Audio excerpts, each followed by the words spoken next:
हरे कृष्ण। रसराज श्री कृष्ण से चर्चा कर हमने पिछले क्लास में चर्चा की। पुनर्जन्म पुनर्जन्म जो होता है, री इनकारनेशन का एक क्रम बताया गया था।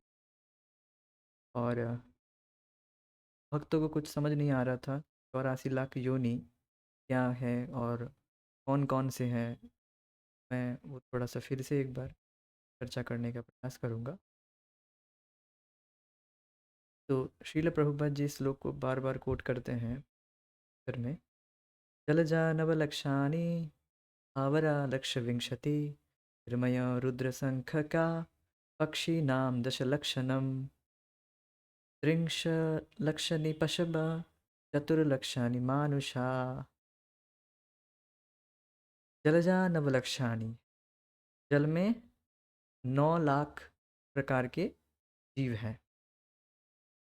और हावरा लक्ष विंशति, हावर मीन्स सतह में चलने वाले, उसमें 20 लाख हैं। हावरा लक्ष विंशति। त्रिमय रुद्र शंख को कीड़े मकोड़ों में 11 लाख स्पीसीज हैं। और पक्षी नाम दशलक्षणम, पक्षियों में 10 लाख। पशव त्रिंश लक्षानी मीन्स 30 लाख पशु हैं।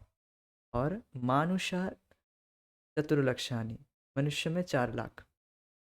तो इस तरह से आप जोग कर आप टोटल करेंगे तो 84 लाख योनि हुई है। तो इसको थोड़ा सा याद करने का प्रयास करेंगे, नहीं भी करेंगे तो कोई दिक्कत नहीं।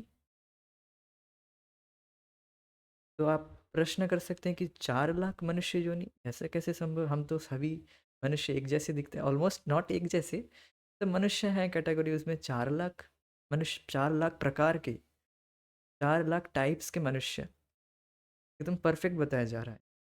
ऐसा कैसे? तो आप देख सकते हैं कि लोगों में एक चिंताधारा, लोगों की चिंताधारा अलग अलग सी है। सबकी सोचने की जो प्रोसेस है वो सब अलग अलग है। एक ही विषय में, एक ही टॉपिक में बोलने के लिए दिया जाएगा तो लोग अलग अलग तरीके से एक्सप्लेन करते हैं अपने मेंटल सिचुएशन के अनुसार। तो और भी आप देखेंगे कि आदिवासी टाइप के लोग हैं जो मनुष्य को मार के खा जाते हैं। तो आप देखेंगे कि लोगों के थिंकिंग प्रोसेस के अनुसार, उनके चेतना के अनुसार इस तरह से अ, विभाजन किया गया है। जैसे सबसे निम्न चेतना वाली जो प्राणी है उसमें है पेड़, पेड़ पौधे। ये सबसे नीचे, सबसे निम्न चेतना वाले जीव हैं। फिर जितनी जितनी जितनी मात्रा में चेतना का जो उन्नति है वो बढ़ता है, तो चेतना डेवलप करने से हमें उच्च जोनी में जन्म मिलता है। यह नेचर का लॉ है। नेचर के लॉ के अनुसार हमें इस तरह से व्यक्ति डेवलप्ड करता है, और इस तरह से डेवलप्ड करते करते पशु जनी होकर फिर मनुष्य जोनी मिलता है, 4 लाख। और उसमें से भी हमने चर्चा किए थे कि मनुष्यानाम सहस्रेषु कश्चित यतति सिद्धये। और उसमें से भी हजारों हजारों में से कोई एक इच्छा करता है कि मैं कृष्ण भावनामृत को अपनाऊंगा। और इन इच्छा करने वालों में से भी कोई एक भगवत धाम जाने के लिए योग्य बनता है पूरी तरह से शुद्ध होकर। हमें अपने भाग्य पर अप्रिसिएट करना चाहिए कि हमें कृष्ण भावनामृत मिला है। Should not take it cheaply, to take it very seriously. ये हम चर्चा कर, हम अपने टॉपिक में आ जाएंगे। बहुत सुंदर विषय है आज।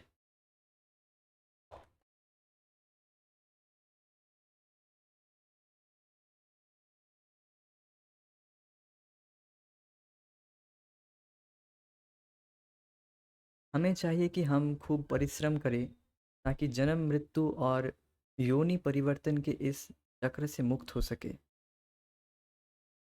हमें चाहिए हम खूब परिश्रम करें ताकि जन्म मृत्यु और योनि परिवर्तन के इस चक्र से मुक्त हो सके।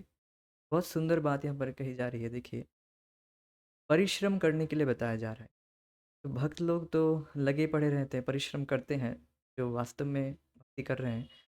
तो आपको ये सुनना ही आपने ये सुना सुना ही होगा कि घर में या जो भौतिकतावादी लोग हैं, वो आपको ऐसे कहे ही होंगे कि अरे तुम पूरा दिन कुछ नहीं करते, बस भक्ति ही करते रहोगे क्या? तो कॉम्प्लेन ज़रूर आएगा कि कुछ नहीं कर रहे हैं। जो भक्त लोग हैं, वो जो पूरा दिन भर भक्ति में लगे हैं, तो उनको लगता है क्या कि हम कुछ नहीं कर रहे हैं।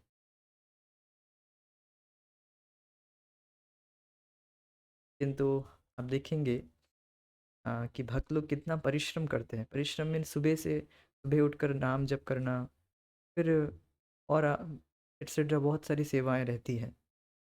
किंतु जो भौतिकतावादी लोग हैं, उनके अनुसार हम कुछ नहीं कर रहे हैं। और एक विचार एक प्रस्तुत करने का प्रयास करूँगा कि आज से प्राय 30-40 वर्ष पहले लोग कभी सोचते भी नहीं थे कि उनके बेटियों को, लड़कियों को बाहर नौकरी के लिए भेजें। ऐसा कभी सोचते भी नहीं थे। वो एक सिंपल घर घर में ही उनको शिक्षा दी जाती थी। फिर शादी की जब एज होती तो उनको विवाह दिया जाता था। विवाह कर विवाह हो जाती थी उनकी। तो ऐसे ही सिस्टम था, ऐसा ही उनका सिस्टम था। किंतु अभी आप देख सकते हैं कि ज़्यादा समय भी नहीं हुआ, 30-40 साल अभी पूरा सिस्टम परिवर्तित हो गया है।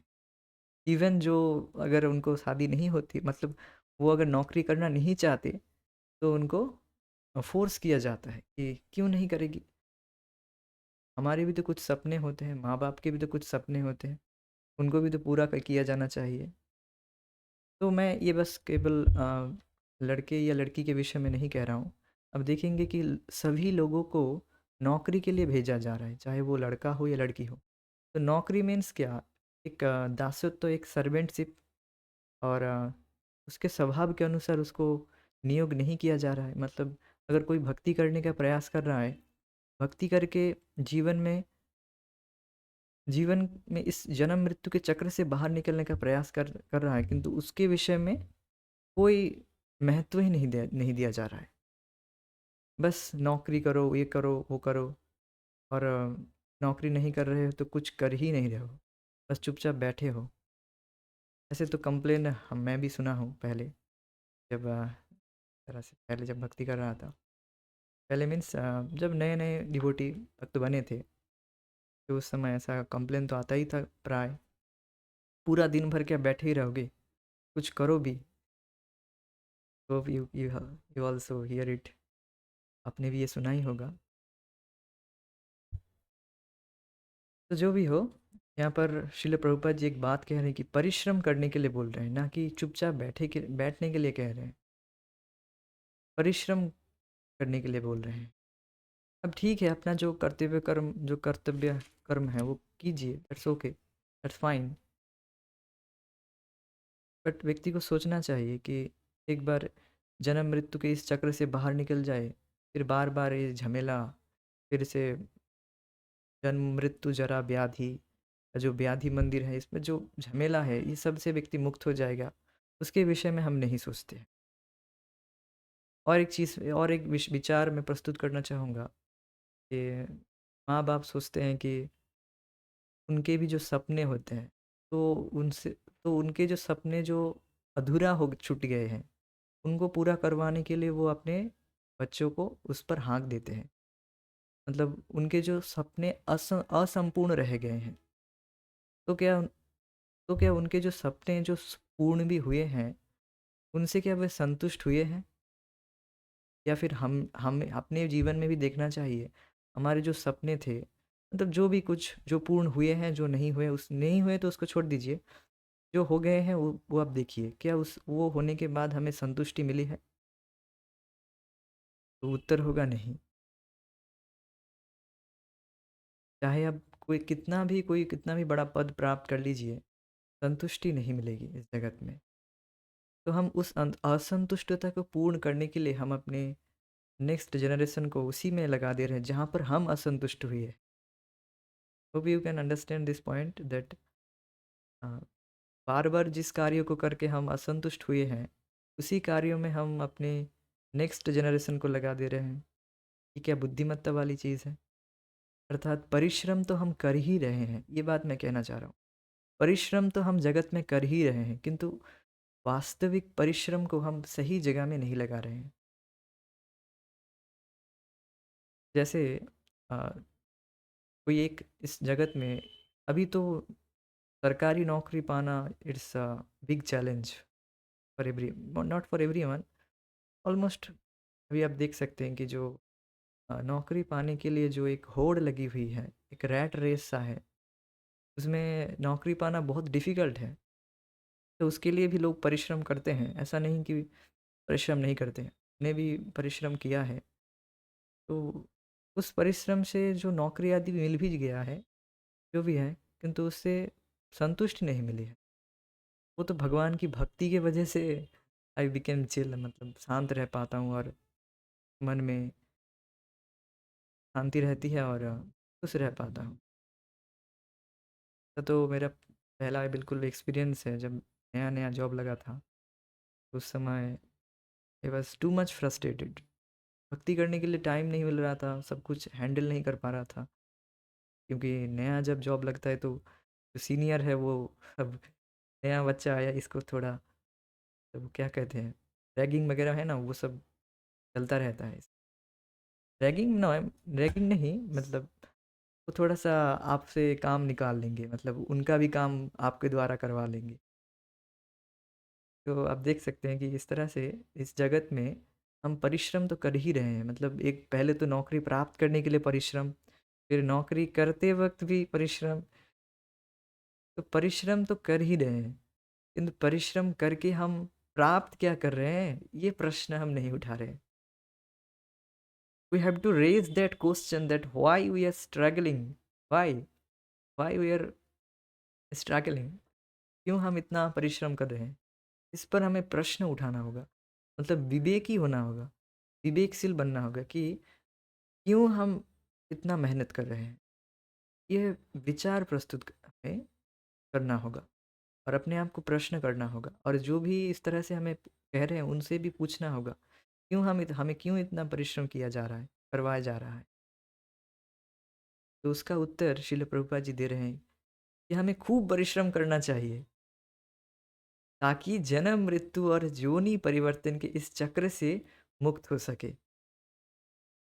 सोचिए, इस एक बार आपको इस बार मानव जीवन मिला है, और इस मानव जीवन के द्वारा ही आप इस चक्र को भेद सकते हैं, और किसी भी योनि में आपको ये फैसिलिटी नहीं दी गई है, यहाँ पर बताया जा रहा है। तो we have to raise this question that why we are struggling, why we are working hard. परिश्रम तो गधा भी करता है, परिश्रम तो गधा भी करता है। मनुष्य होकर हम भी गधे की तरह परिश्रम करने के लिए नहीं बने हैं। हमें लोग कहते हैं कि हम हार्ड वर्क नहीं, स्मार्ट वर्क कर रहे हैं। कहाँ कहाँ का स्मार्ट वर्क है? वही फिर से आहार निद्रा भय मैथुन, वही उसी में लगा देंगे, उसी को अच्छे से कर लेने से स्मार्ट वर्क किसको कहते हैं? फिर से उसी चक्र में जा रहे हैं, मतलब फिर से एक नया शरीर हम तैयार कर रहे हैं अपने भोग वासना के द्वारा। तो इसको क्या, इसको स्मार्ट वर्क कहते हैं? इसको तो वही गधे की तरह कार्य कहेगा।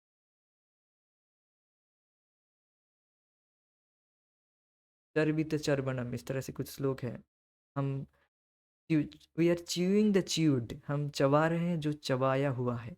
ऑलरेडी हम जो भोग हैं जिसको अनादिकाल से, उसी को चबा रहे हैं और उसी को समझ रहे, अरे इस बात तो कुछ नया है, इस बात तो कुछ नया है।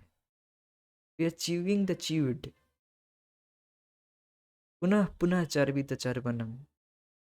बार बार हम उस चबाए हुए को चबा रहे हैं और सोच रहे हैं, अरे इस बार तो बहुत सुख मिल रहा है, इस बार तो बहुत सुख मिलेगा। तो वास्तव में ऐसा नहीं है। पुनः पुनः चर्वित चर्वणम। मानव जीवन को ही यह परम अधिकार प्राप्त है। मानव जीवन को ही ये परम अधिकार प्राप्त, एक एक लाइन बहुत सुंदर है यहाँ। पर विचार कीजिए कि जैसे एक उदाहरण, आईआईटी में लोग 5 लाख लोग एग्ज़ाम में बैठते हैं, उसमें से 5,000 ऐसा कुछ, अभी कुछ ज़्यादा हो गया होगा, भी है, तो लोग उसमें क्वालिफाई करते हैं। तो उन 5,000 लोगों को ही आगे आगे जाकर उनको चांस दिया जाएगा पढ़ने के लिए।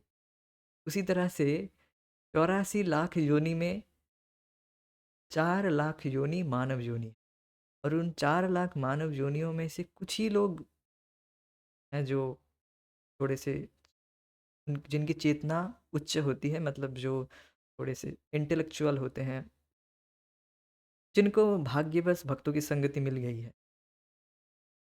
जो भी हो, इन 4 लाख मानव योनि को ही पकड़ लेते हैं।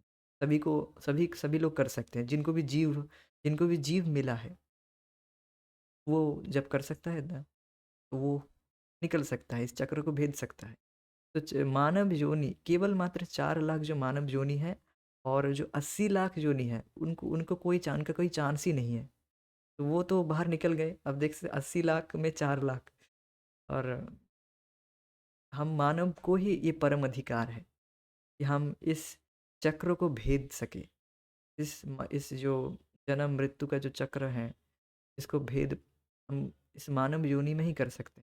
तो अगर हम यह सुनेंगे और इस पर विचार रखेंगे बार बार, और इसको नोट कर लेंगे अपने खाते में, फिर हम अपने जीवन को कैसे जिएंगे, इस पर विचार होगा। फिर हम बहुत ज़्यादा सचेतन हो जाएंगे कि हर पग पर हम क्या करें, जिसके द्वारा हम इस चक्र से बाहर निकल पाए, और ऐसा कुछ ना करें के द्वारा हम फिर से इस चक्र में बंध जाए। इस पर हम विचारशील होंगे। मतलब ये लाइन पढ़ के ही हम नहीं चले जाएंगे, इस पर हमें विचार करना होगा कि ये क्यों सुन रहे हैं हम। हाँ ठीक है, मानव जोनी मानव जोनी का ही है परमाधिकार प्राप्त, ऐसे नहीं। वी हैव टू, हमें इस पर मननशील होना होगा। मानव जीवन मिला है कि हम मननशील हों। तो मानव जीवन को ही यह परम अधिकार प्राप्त है।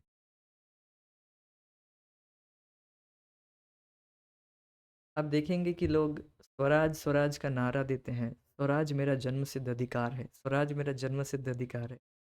तो स्वराज है क्या, वो भी तो जानना होगा। स्वराज यही है कि हम भगवत धाम को प्राप्त कर सकते हैं। हमारा राज्य क्या है, ये हमारा राज्य है भगवान का धाम, यही है हमारा स्वराज। मानव जीवन को यही परम अधिकार है कि वो भगवान के धाम को प्राप्त कर सकता है, भगवान को प्राप्त कर सकता है।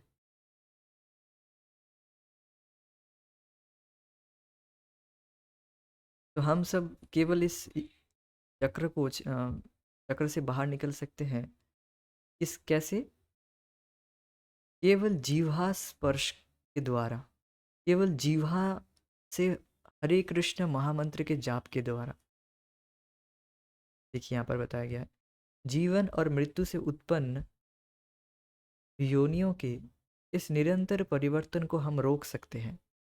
तो हम ही केवल इस ये जो चक्र देख सकते हैं, यहाँ पर एक व्हील साइकिल बनाया गया है, ये जो चक्र है इसको भेद सकते हैं केवल मानव। यहाँ पर जो छोटा सा एक मानव है, वो थोड़ा सा इंक्विजिटिव है, जिज्ञासु है। वाई एम आई सफरिंग, क्यों मैं इस जगत में दुख भोग रहा हूँ। ये आमी केने मोरे जारे तापत्रय, ये प्रश्न केवल मानव ही कर सकता है, और कोई पशु ये प्रश्न नहीं उठा सकता है। ये आमी हु एम आई, मैं कौन हूँ, मतलब मेरा परिचय क्या है। बार बार मैं बार बार जन्म ले रहा हूँ, बार बार ये शरीर परिवर्तित हो रहा है। मैं कौन हूँ, मेरा परिचय क्या है, और क्यों मैं दुख भोग रहा हूँ। इस तरह से प्रश्न करता है। फिर वह अथा तो ब्रह्म जिज्ञासा, फिर वह ब्रह्म की जिज्ञासा करता है। ब्रह्म मीन्स भगवान के विषय में जानने के लिए उत्सुक होता है। कौन इस जगत को बनाया है, कौन इस जगत को बनाया है, कौन इस जगत को मेंटेन कर रहा है। He became inquisitive, he became जिज्ञासु। वे जिज्ञासु बनता है, और जिज्ञासु बनने के बाद वो से इस तरह से जब वो इंक्विजिटिव होता है, मतलब जिज्ञासु होता है, तो परमात्मा उसके हृदय में है। परमात्मा उससे उसको भगवान के भक्तों का संगति देता है। भक्तों की संगति मिलते ही वो फिर आगे जाकर अब मुक्त होने के लिए आगे बढ़ जाता है।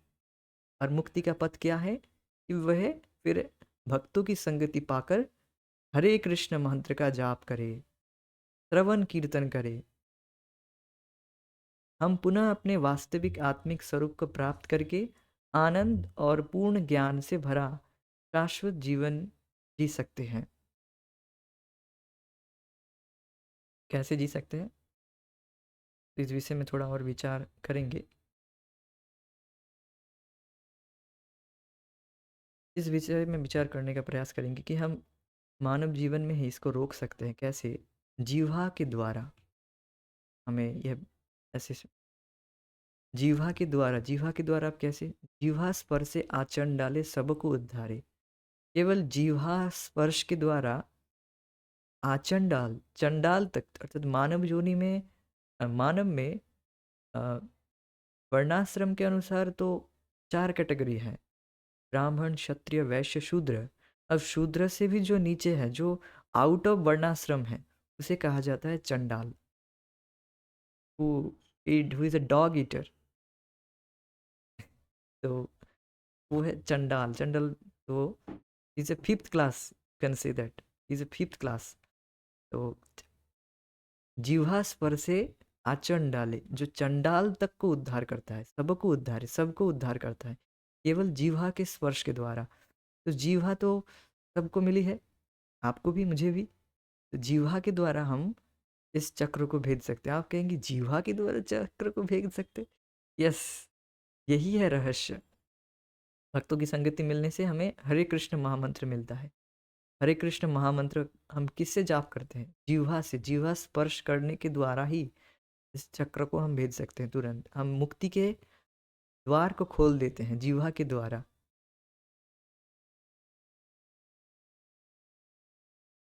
तो फिर अब जो लोग, जिनको अब इस पर श्रद्धा नहीं है, वो इस तरह से कहेंगे कि वक्तुम समर्थो भी वक्तुम न कश्चित। बोल सकते हैं किंतु नहीं बोलेंगे। हाँ, हम बोल सकते हैं किंतु, हाँ ठीक है, सुन रहे हैं, जीवा से बाहर निकल, जीवा से स्पर्श करने से बाहर निकल जाएंगे। तो वो संदेह ही करते रहेंगे। वो वक्तुम मीन्स बोल सकते हैं फिर भी नहीं बोलेंगे, फिर भी हरि मुकुंद का नाम नहीं लेंगे वो।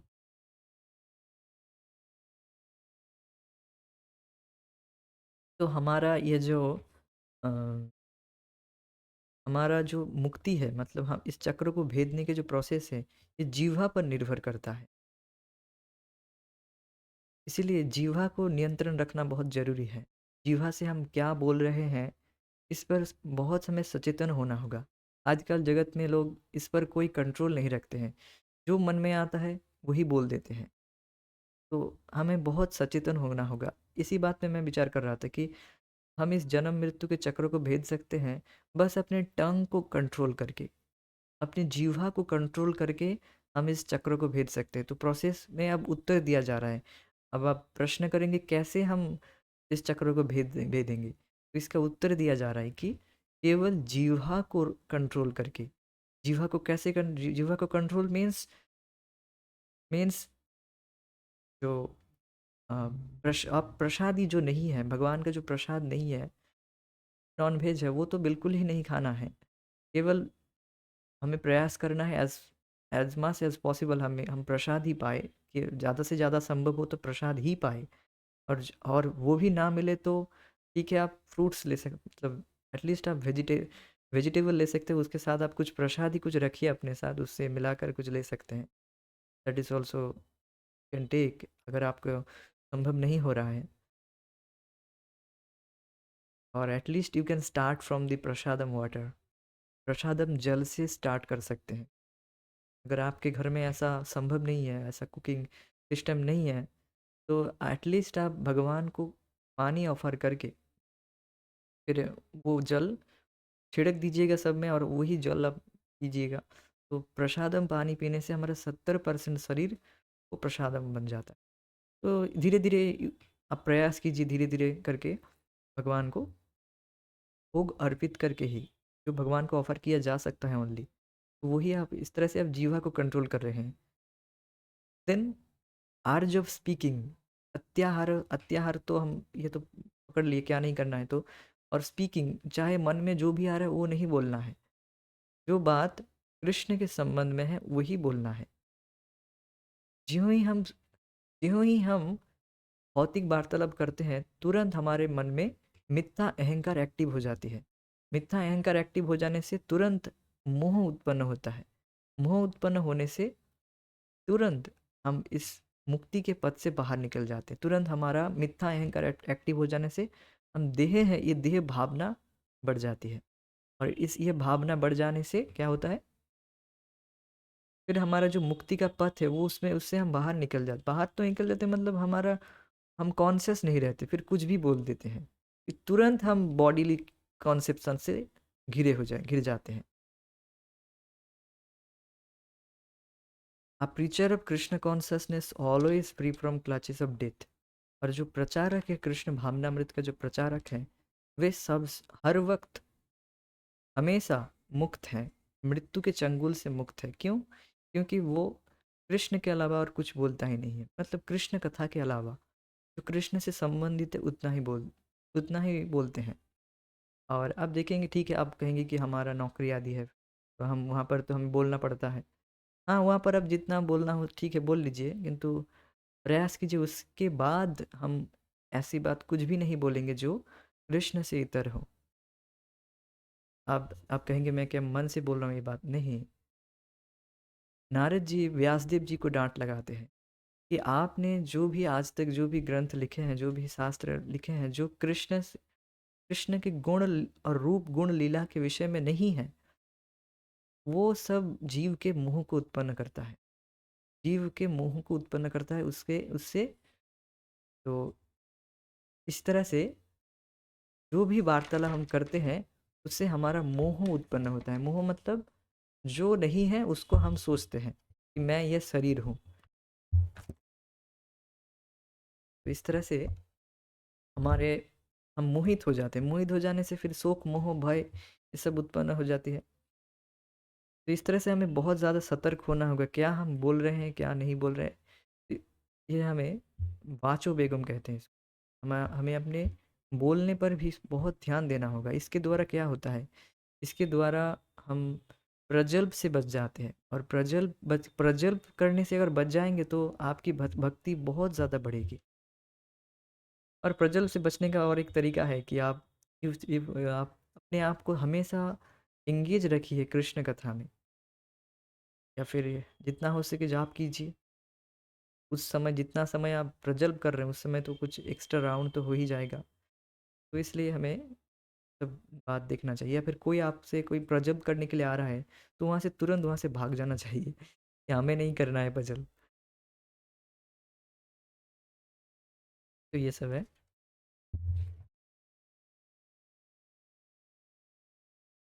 महाप्रभु कहते हैं कि ग्राम्य कथा ना सुनी में, ग्राम्य कथा ना कही में। ग्राम्य कथा मीन्स जो जो कथा कृष्ण से इतर है वो हमें नहीं कहना है और सुनना भी नहीं है। ग्राम्य कथा ना सुनी बे, ग्राम्य कथा ना कही बे। गिरिराज महाराज बहुत सुंदर विषय कहते हैं इस विषय में। गिरिराज महाराज, जब भी आपसे कोई इस तरह की बातें करने आए तो आप उनसे पूछिए क्या मुझे सुनना जरूरी है, क्या मुझे ये सुनना जरूरी है। अब उनसे बोल दीजिए तुरंत, तो वो चुप कर जाएंगे। हाँ हाँ ठीक ही है, बोलना तो उतना ज़रूरी नहीं है। तो आप देखेंगे इससे आप सुनने से भी बच जाएंगे, जो आपसे इस तरह से बोलने के लिए आए। अरे तुम्हें पता है कि इस तरह से एक बात है, जब भी इस तरह से शुरू होगा कोई बात, अरे तुम्हें पता है, तो तुरंत आप समझ लीजिएगा इसमें मसालेदार कुछ है, मतलब किसी की निंदा कुछ है इसमें। तुरंत आप बोल दीजिए कि क्या हमें सुनना ज़रूरी है, तो वो चुप हो जाएगा। ये सब है। और उसी श्लोक में फिर चक्रवर्ती पाद भी कहते हैं कि जब हम कृष्ण से इतर कोई वार्तालाप करते हैं उसी क्षण हम मोह के द्वारा प्रभावित हो जाते हैं, उसी क्षण हम माया के द्वारा प्रभावित हो जाते हैं, अविद्या एक्टिव हो जाती है। तो ये सब बात हमें बार-बार चर्चा करनी है, बार-बार हमें सुनना है, जिसके द्वारा हम फिक्स्ड हो जाएँ, फिर से मोहित ना हो जाएँ। ये बहुत फैक्ट तो बात फिर से मैं रिपीट कर देता हूँ, क्या बात हुई है कि हम इस जन्म मृत्यु के चक्र को रोक सकने के लिए हमें पहले जीवा को रोकना होगा। जीवा को रोकने के लिए जीवा को हमें एंगेज रखना होगा। प्रसाद ही पाना है और कृष्ण के इतर कुछ बोलना नहीं है। कृष्ण कथा से जो संबंधित है, रियली कनेक्टेड है, वही बात करनी है। अब जो औपचारिक जो बातें हैं, वो आप जो करना ही होगा आपको, मस्ट है, वो ठीक है, वो आप कर लीजिए, बट उससे ज़्यादा नहीं।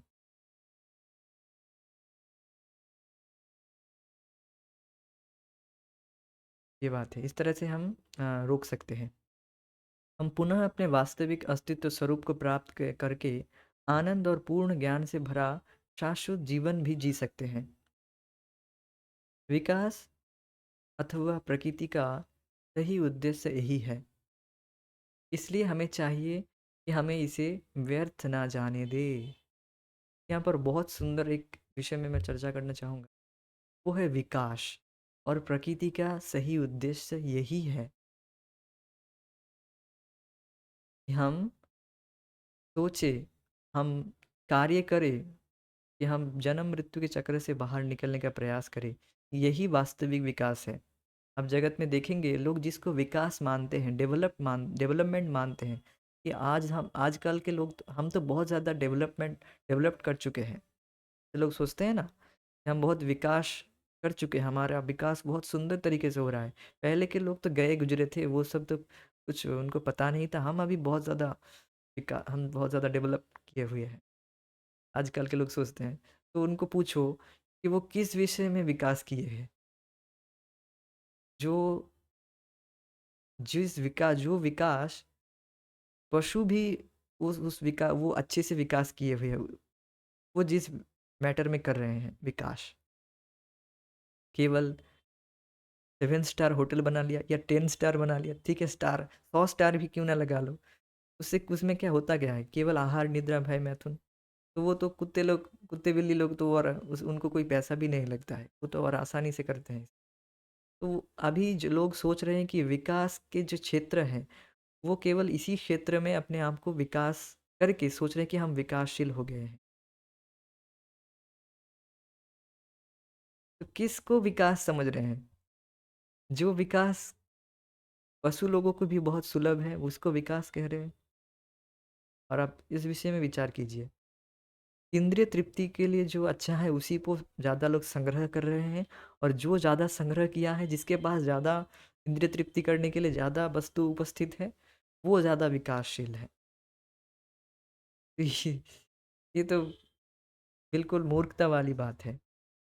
वास्तव में है हम आत्मा, और आत्मा को इन चीज़ों से कोई मतलब ही नहीं है, और हम उन्हीं चीज़ों को इकट्ठा कर रहे हैं, जो हम आत्मा से जिसकी कोई संबंध ही नहीं है। जैसे एक उदाहरण दिया जा रहा था, भक्त लोग बहुत सुंदर उदाहरण देते हैं। ट्रेडमिल में लोग भागते हैं। ट्रेडमिल ट्रेडमिल में आप अगर भागे, बहुत ज़्यादा भागे, भागे भागे, बहुत भाग लिए, 5 किलोमीटर वो दिखा भी देता है, 5 किलोमीटर आप भाग लिए, 1 इंच भी आप आगे नहीं बढ़ते, 1 इंच भी, है कि नहीं? 1 इंच भी वो व्यक्ति आगे नहीं बढ़ता है। तो लोग सोच रहे हैं कि हम बहुत भाग लिए, बहुत भाग लिए, मतलब बहुत आगे बढ़ गए, चाँद में पहुँच गए, नासा-वासा कर लिए, ये सब कुछ। ये देखो हमने ये स्पेस शिप भेज दिए, हमने कितना विकास, भारत कितना विकासशील हो गया। ये विकास है? चेतना का ही कोई विकास नहीं हो रहा है, वही पशु चेतना वाली चेतना में और ज़्यादा लोग डम्ब होते जा रहे हैं। तो ये विकास है? विकास तो उसे कहा जाएगा जो जिसकी चेतना उन्नत हुई है। जिसकी चेतना उन्नत हुई है, वो वास्तव में विकासशील। चेतना और ज़्यादा से ज़्यादा निम्न होती जा रही है हमारी, पशु चेतना से भी नीचे जाते जा रहे हैं। अब ज़्यादा मैं खुल के नहीं बोल रहा हूँ। अब देख सकते हैं कि लोग पशु चेतना से भी नीचे जा रहे हैं। पेड़ की योनि में जाने के लायक हो रहे हैं। पेड़ की योनि में, अब नहीं कहूँगा पेड़ की योनि में कौन जाते हैं। तो अब सोच सकते हैं कि हाँ, how they are thinking we are very much advancing. What kind of advancement this is? Only stupidity. तो ये बहुत ज़्यादा महत्वपूर्ण बात है। भक्तों को और इस विषय में सोचना बहुत ज़रूरी है। भक्त लोग भी ये जब सुनते नहीं हैं, प्रभुपाद जी के ग्रंथ नहीं पढ़ते हैं, वो भी इसी विकास में पड़ जाते हैं। देन अब फिर हाँ, फिर जो वास्तविक जो भक्त हैं, मतलब जो अच्छे से साधना कर रहे हैं, वो द्वेष नहीं करते, वो बस हमारा बस उनके प्रति एक शोक सा रहता है। मतलब we became very much sorrow of them, मतलब हम उन दुखी सा हो जाते हैं कि अरे ये भक्त इतना अच्छे से भक्ति कर रहा था, अब प्रभुपाद जी ग्रंथ नहीं पढ़ता है तो अब डिफ्लेक्ट हो गया। जो विकास के लिए लोग लगे पड़े इंद्रिय तृप्ति में, उसमें व्यक्ति पढ़ रहा है, उसी को विकास मान रहा है। विकास का जो स्टैंडर्ड है वो हमें सोचना चाहिए, वो हमें जानना होगा। आप देख सकते हैं, can we see the helplessness of them. जो लोग सोच रहे हैं कि हमें बहुत ज़्यादा गाड़ी बाड़ी हो जाए, या मतलब उसी को विकास मान रहे हैं, जिससे लोग असंतुष्ट ही रहे हैं। People are very much helpless, असहाय है। ये बात है, बहुत सुंदर चीज़ है। प्रभुपाद जी की एक एक लाइन बहुत महत्वपूर्ण है। ऐसा नहीं कि आपको बहुत ज़्यादा ग्रंथ पढ़ना पढ़ना है, आप एक लाइन को भी जीवन में उतार लेंगे, योर लाइफ इज सक्सेसफुल। तो इसलिए हमें चाहिए कि हमें इसे व्यर्थ ना जाने दें। जैसे ही हम श्री भगवान के इन पवित्र नामों का उच्चारण और श्रवण आरंभ करते हैं, वैसे ही हमारे लिए मुक्ति के द्वार खुलने लगते हैं। जिस क्षण हमने हरे कृष्णा सुना है, जिस जिस दिन हमने पहला मंत्र हरे सुना है, पूरा हरे कृष्ण भी नहीं, हरे सुन लिया है, तुरंत हमारा मुक्ति का द्वार खुल गया उस दिन से, तुरंत।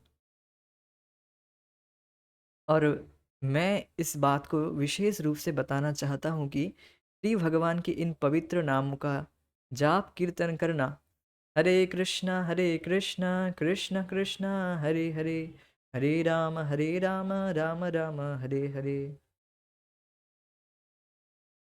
तथा श्रीमद् भगवद गीता में बताए गए सत्य को सुनना, वह श्री कृष्ण के साथ शारीरिक संग रखने के समान ही है।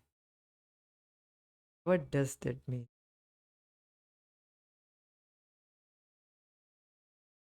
इस बात को गीता में स्पष्ट रूप से बताया गया है। यह प्रक्रिया कीर्तन कहलाती है। यदि कोई व्यक्ति इन नामों का अर्थ या भाषा ना भी समझे, तो भी इनको सुनने मात्र से वह थोड़ा धार्मिक हो जाता है, उसमें पायटी आती है। इसमें इतनी शक्ति है कि इसका उसका जीवन पवित्र होने लगता है, भले ही वह उसका अर्थ ना समझता हो। जिस दिन से व्यक्ति हरे सुना है, अब सुनने में तो कोई अपराध नहीं होता है, बोलने में अपराध होता है, मतलब उसमें अपराध है, ठीक है। तो जो सुन रहा है उसमें उस वो तो कोई अपराध नहीं कर रहा है। तो भक्त लोग जो ये हरे कृष्ण कीर्तन का प्रचार कर रहे हैं, आप समझ नहीं सकते how much they are giving, मतलब कितना कृपा, वो mercy, how much giving mercy, do not measure it. हम इसको परिकल्पना नहीं कर सकते, हम माप नहीं सकते कितना, कितनी बड़ी कृपा कर रहे हैं भक्त लोग। तो इसके केवल सुनने मात्र से उनके उनके हृदय में इतनी पुण्य ट्रांसफर हो जाती है, वो पुण्य इस मुक्ति के मार्ग में चल जाते हैं। मुक्ति मीन्स ये जो 84 लाख योनि में जीव भटक रहा है, इससे वो आगे जाकर भक्त बन जाते हैं। आपने कुछ प्रसाद दे दिया, प्रसाद नहीं दिया, आप हरे कृष्णा बोल दिया, वो कुछ बीड़ी पी रहा है, कुछ भी कर रहा है, उससे कोई मतलब नहीं। आपने उसे बोल दिया, वो उसके कान में चला गया, वो कुछ खुद बोला भी नहीं, उसके हृदय में उसको तुरंत पुण्य ट्रांसफर हो जाता है। जैसे हम गूगल पे कर देते हैं, समझ नहीं आता कभी कभी, वो चला जाता है, मनी ट्रांसफर हो जाता है। तो इसी तरह से किसी को भी आप हरे कृष्णा बोल देते हैं, तो उसके अकाउंट में तुरंत तुरंत जो पुण्य है वो ट्रांसफर हो जाता है, यद्यपि हमें समझ ना आए फिर भी। तो ये सब हमें शास्त्र सुनकर, हमें श्रद्धा रखकर हमें ये सब करना है। और एक बात है कि हम तपस्या तो कर ही रहे हैं, तपस्या कर ही रहे हैं, कि जो तपस्या जगत में लोग कर ही रहे हैं, जो उसको करके और ज़्यादा इसमें फंस जा रहे हैं, इसी जन्म मृत्यु के चक्र में। तो क्यों ना हम ये सब जगत में जो आप कार्य कर रहे हैं, ठीक है वो सब कीजिए, साथ साथ आप हरे कृष्ण मंत्र जीवन में अपने संगी के रूप में रखिए और हरे कृष्ण मंत्र का जाप कीजिए। देखिएगा आपके जीवन की ट्रेजेक्टरी कैसे बदल जाती है, पूरी तरह से बदल जाएगी। मैं तो सोच रहा था, जैसे मैं मेरी बात कहूँ, सोच रहा था कि मैं ये परमानेंट हेड डैमेज करूँ, परमानेंट हेड डैमेज समझ रहे, पीएचडी वगैरह करूँ, ये सब वो सब इच्छा ही चली गई। और आई एम पीसफुल डूइंग भक्ति, कृष्ण भावनामृत का प्रचार, कृष्ण भावनामृत का अनुशीलन कर रहा हूँ, और जो भी थोड़ा मोड़ा, जो भी थोड़ा सा जो कार्य करना पड़ रहा है वो भी कर लेते हैं। तो वही सब बात है। ये सब क्यों हुआ, ये सब जीवन क्यों परिवर्तित हो गया पूरी तरह से, एक पूरी तरह से यू टर्न मार, जो जो नरक की ओर जा रहे थे, बिल्कुल नरक की ओर जा रहे थे, वहाँ से बिल्कुल यू टर्न मार रहे हैं। ऐसा क्यों? तो ये हरे कृष्ण महामंत्र का कारण। अब आप देख सकते हैं जो विदेशी लोग हैं, प्रभुपाद जी विदेश में गए, केवल उनको प्रसाद दे रहे थे, खुद बना रहे थे प्रसाद, और खुद हरे कृष्ण मंत्र का कीर्तन कर रहे थे, और इसके द्वारा वो सब भक्त बन गए। यह है, इसके द्वारा वो जो अनादिकाल से इस चक्र में फंसे हैं, इस फंसे थे, उससे वो बाहर निकल गए। व्यक्ति को बहुत ज़्यादा महत्व देना चाहिए इस विषय में।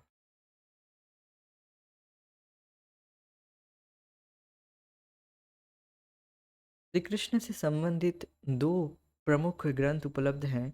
एक ग्रंथ का नाम है श्रीमद् भगवद गीता, जो कि स्वयं भगवान श्री कृष्ण द्वारा बोली गई है।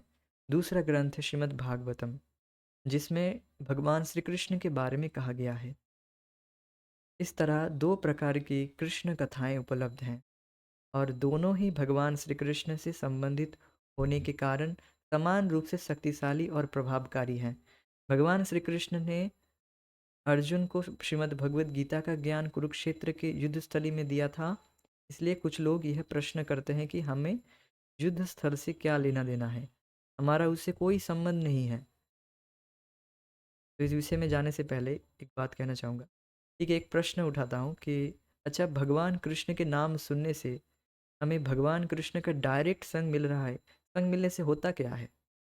हमने पिछले क्लास में, परसों के क्लास में चर्चा कर रहे थे।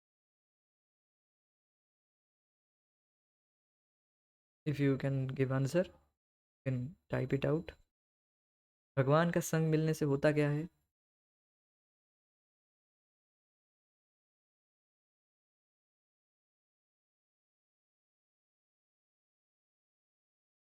आनंद मिलेगा।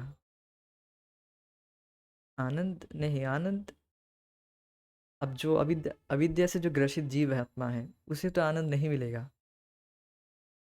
जैसे बहुतों को अभी बहुत, नहीं तो देखिए, अगर आनंद ही मिलता तो आज क्लास में तो शायद 300 लोग इकट्ठे हो जाते। ज़रूर कुछ ना कुछ एवर्जन है ना? या फिर ऐसा नहीं है कि आप एक हरे नाम जप कर रहे, एक हरे जब बोले आपको करोड़ों करोड़ों कान की इच्छा हो रही है, करोड़ों करोड़ों जीवा हो, जो वास्तविक इसकी फीलिंग्स है वो तो अभी नहीं आ रही है। हाँ, विद्या नष्ट होती है, ठीक है, इसका उत्तर ठीक सही है। हम तुरंत उपाधि से मुक्त हो जाते हैं, उपाधि से मुक्त हो जाते हैं। और एक बात हमने उस क्लास में चर्चा कर रहे थे, भगवान है आनंदमय, भगवान है आनंदमय सच्चिदानंदमय, और हम जीवात्मा अविद्या से ग्रसित हो गए हैं। और हम जब भगवान के संपर्क में आते हैं, तो हमारी अविद्या नष्ट होती है, धीरे धीरे हम उपाधि से मुक्त होते हैं। सर्वो उपाधि विनिर्मुक्तम तत्परत्वेन निर्मलम, ऋषिकेन ऋषिकेश ऋषिकेन ऋषिकेश सेवनम भक्ति रुच्यते।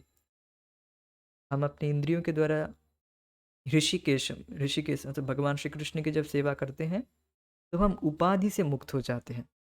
ये उपाधि तो हमें इस जगत में बांधी हुई है, कि हम स्त्री हैं, हम पुरुष हैं, और ये है वो है, इस उपाधि से हम मुक्त हो जाते हैं। और ये उपाधि हम उसी क्षण मुक्त हो जाते हैं जिस क्षण हम हरे कृष्ण, हरे हरे कृष्ण बोलने की इच्छा करते हैं। तो मेरे मुख में आ गया है या फिर आपने बोल दिया है, नहीं, जब आप तुरंत इच्छा करते हैं उसी क्षण, और जिस क्षण ये ट्रिगर है, जिस क्षण हम भौतिक वार्तालाप करते हैं, इच्छा करते हैं मन में, उसी क्षण ट्रिगर हो जाता है कि हम इस देह हैं, ये देह हैं हम। और उसी क्षण मोह उत्पन्न हो जाता है। मोह के साथ साथ केवल अकेले भाई ने, उसके दो भाई और एक है, शोक और भय भी। शोक मोह भय तीनों उत्पन्न हो जाती है। शोक मोह भय तीन होगा ही, कारण क्योंकि ये अविद्या से उत्पन्न हो जाए तुरंत इच्छा करने से। तो इच्छा करना भी बहुत महत्वपूर्ण है, ये बात हमें जानना है। इच्छा करने से तुरंत मोह उत्पन्न हो जाएगी। जब हम भौतिक वार्तालाप करने की इच्छा करते हैं, और जब हम ये जो कृष्ण कथा सुनेंगे, आपने आज इच्छा की कि आज हम क्लास में जाएंगे, ये इच्छा की, तुरंत भगवान आपके हृदय में आ गए। या अब हम थोड़ी देर बाद कीर्तन में जाएंगे, शाम के गौर आरती में जाएंगे, तो मेरे हृदय में पहले से मेरा संकल्प है, तो पहले से मेरे हृदय में भगवान है, मतलब उसी क्षण भगवान आ गए कि इसके बाद ये सेवा है। तो भक्त लोगों के हृदय में ऐसे 24 आवर्स भगवान रहते हैं। They are always free from the clutches of maya and death. अब क्यों समझ रहे हैं क्यों वो पूरा दिन भर माया से बाहर रहते हैं और पूरे पूरा दिन भर कृष्ण भावना भावित रहते हैं? क्योंकि उनके मन में एक के बाद एक सेवा है। ठीक है, गौर आरती हो गया, इसके बाद अ, भागवतम क्लास है, ठीक है, भागवतम भागवतम क्लास हो गया, फिर से एक क्लास है। अब सोने जाना है, क्यों सोने जाना है? तो अर्ली, बहुत जल्दी सोने क्यों जाना है? क्योंकि सुबह जल्दी उठना है। क्यों सुबह जल्दी उठना है? सुबह उठकर चैंटिंग करना है। तो इस तरह से आप देख सकते हैं कि भक्त लोगों का जो जीवन है पूरी तरह से कृष्ण के केंद्र में रहता है। पूरा दिन वो मुक्त है। इस तरह से मुक्त होते होते होते वो एंड में शरीर छोड़कर भगवान के पास चले जाते हैं। और जो भौतिकतावादी लोग हैं, अरे इसके बाद तो वहाँ पर सीरियल देखने जाना, ये सीरियल आने वाली है, वो तो उनके हृदय में ये इच्छा होने से वो तुरंत बंध जाते हैं। और इस तरह से बंधे ही रहते हैं, वो पूरा जीवन बाहर नहीं निकल पाते जब तक उनको भक्तों की संगति नहीं मिलेगी। तो how much mercy devotees are giving, you do not, we cannot measure it, हम समझ नहीं सकते। वो उसके पास कोई चांस ही नहीं है इस चक्र से बाहर निकलने का, क्योंकि इच्छा करने से हम बंध जाते हैं, इच्छा करने से बंध जाते हैं। और भक्त लोग ये हरे कृष्णा महामंत्र कुछ कीर्तन करके, जो नगर कीर्तन है, संकीर्तन, परिक्रमा है, ये सब इसलिए है, और प्रसाद वितरण, ये सब कुछ, ये सब इसलिए है। तुरंत हम भगवान का डायरेक्ट संग दे रहे हैं इसके द्वारा। प्रभुपाद जी खुद अकेले गए, आगे अकेले गए, और सभी को कृष्ण का संगति दी, और सभी को उपाधि से मुक्त करके धीरे धीरे वो ये सब के प्रति आकृष्ट हो गए। उपाधि से जितना मुक्त हो गए, अविद्या से मुक्त होते गए, और उतना उनको अच्छा लगा, टेस्ट उनका डेवलप्ड हुआ, फिर वो जाकर आगे जाकर भक्त बन गए। ये बात है। अब समझ रहे होंगे। ये क्लास से एक चीज़ समझ लेना है कि क्या बात क्या है। हमें इच्छा करने से द्वारा हम फंस जाते हैं, तो इच्छा ही नहीं करना है, और हमें अपने जीवन को पूरी तरह से ढाल लेना है। पहले से हमें वो सब कुछ विचार करके ढाल लेना है, कैसे हम पूरा दिन करेंगे, पूरा दिन हम कैसे बिताएंगे। पहले से हमें रूटीन बना लेना है, और उसी तरह से जीना है, प्रयास करना है, क्योंकि उस प्रयास के द्वारा इच्छा करने से भगवान हृदय में आ जाते हैं। ये बात हमें ध्यान रखना है। और भगवान हृदय में आएंगे कौन सी इच्छा? कृष्ण की सेवा की इच्छा, तो कृष्ण कथा से संबंधित ये इच्छा, और दूसरी इच्छा नहीं है। और वो आप यहाँ पर देख सकते हैं, केवल हरे कृष्ण महामंत्र नहीं, भगवत गीता हो, या श्रीमद् भागवत हो, या फिर कोई और सेवा हो, उसके द्वारा भी आप भगवान की संगति करते हैं। हमने पिछले क्लास में चर्चा किए थे, नाम रूप गुण लीला, ये सब स्पिरिचुअल रेल में, इन भगवान में इन सब में कोई भेद नहीं है। They are omnipotent. भगवान की यही सर्वशक्तिमत्ता है। यह है। तो आज हम यहीं पर रुक जाएंगे, आगे की चर्चा हम आगे की कक्षा में करेंगे। हरे कृष्ण। जय श्रील प्रभुपाद। निताय गौर प्रेमानंदे। Hare Krishna. Thank you so much, thank you for joining. Meet tomorrow.